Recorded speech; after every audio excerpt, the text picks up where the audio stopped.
Inversion, देखिए inversion क्या होता है। एक्चुअली भी किसी भी सेंटेंस को अगर हम इंग्लिश में लिखते हैं तो आपको एक सेंटेंस के लिए क्या चाहिए, सब्जेक्ट चाहिए, हेल्पिंग वर्ब चाहिए, मेन वर्ब चाहिए, ऑब्जेक्ट चाहिए। यानी सिंपल कह सकते हैं सब्जेक्ट वर्ब एंड ऑब्जेक्ट, ये सेंटेंस का एक स्ट्रक्चर बनता है। लेकिन आज हम बात करेंगे इन्वर्जन का। इन्वर्जन देखिए क्या होता है ना, जो सब्जेक्ट के लिए पहले आपका क्या होता है ना, यानी एक सेंटेंस के लिए पहले सब्जेक्ट आता है, उसके बाद में आपका वर्ब आता है यानी हेल्पिंग वर्ब आता है।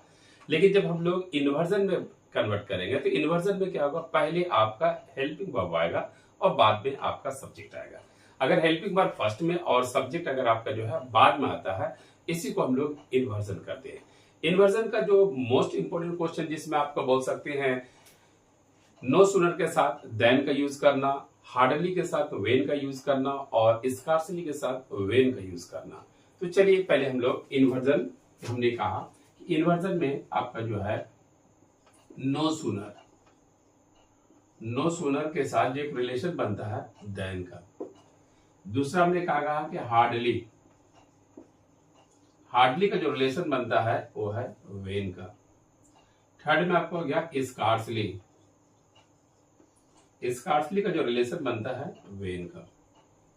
देखिए इन्वर्जन का जो है ये बेस एग्जांपल आपका हो गया नो सुनर के साथ देन और हार्डली के साथ वेन और स्कार्सली के साथ वेन का यूज होता है। सेकंड याद रखिएगा कि इन्वर्जन में हमने कहा कि हेल्पिंग वर्ब फर्स्ट में और सब्जेक्ट बाद में, ये वाला आपका कंसेप्ट होना चाहिए। इसका सिंपल एक फॉर्मूला भी होता है, उसे आप देख सकते हैं। जैसे सपोज दैट हमने नो सुनर से यूज कर रहा है, यानी नो सुनर के बाद आप डिड यूज कर सकते हो या फिर हैड यूज कर सकते हैं या फिर हैज यूज कर सकते हैं या फिर हैड यूज कर सकते हैं, डू यूज कर सकते हैं, डज यूज कर सकते। उसके बाद आपका सब्जेक्ट आएगा। सब्जेक्ट के बाद यहाँ पर आप एम भी कर देते हैं, मतलब मेन वर्ब जो होता है, उसके बाद ये आपका ऑब्जेक्ट हो गया। यानी एक सेंटेंस यहाँ पे आपके कंप्लीट होता है। जब आपका एक सेंटेंस कंप्लीट होता है तो वहां पर से हम लोग सेकंड जो है आप यहाँ पर देन का यूज करते हैं। उसका देन के बाद फिर सब्जेक्ट होगा, एम भी होगा, उसके बाद ऑब्जेक्ट होगा। चलिए तो हमने क्या कहा कि देखिए नो सुनर, चाहे नो सुनर हो, हार्डली हो, स्कार्सली हो, फर्स्ट ऑफ ऑल ये क्या है, ये नेगेटिव है, ये नेगेटिव है, ठीक है।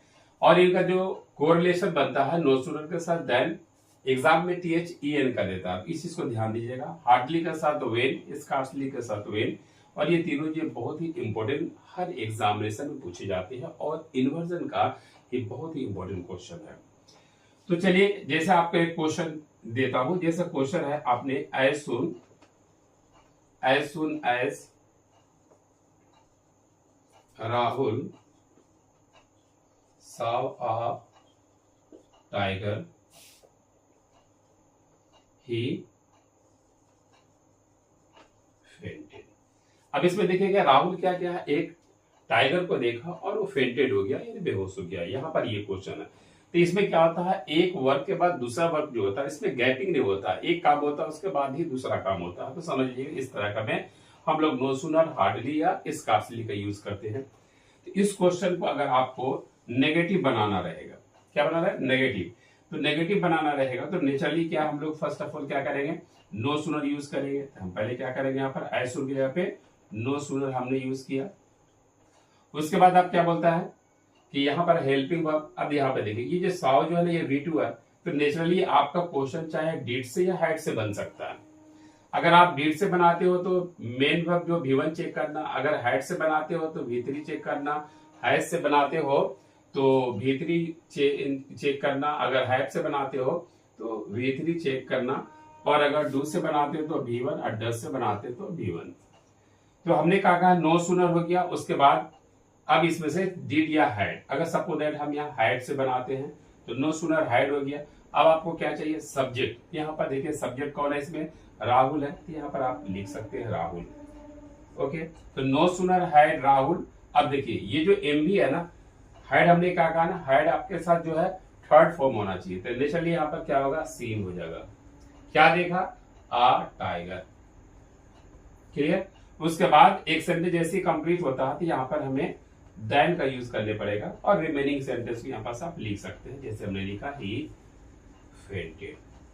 सेम स्ट्रक्चर जैसा हमने नो सोलर में यूज किया है और सही आप हार्डली के साथ यूज कर सकते हैं और सही सेम आप जो है स्कार्सली के साथ यूज कर सकते हैं। सिर्फ यहाँ पे ध्यान दीजिएगा, जहां पे आपका देन है, अगर हार्डली यूज कर रहे हैं तो वेन का यूज करेंगे, अगर स्कार्सली यूज कर रहे हैं तो वेन का यूज करेंगे।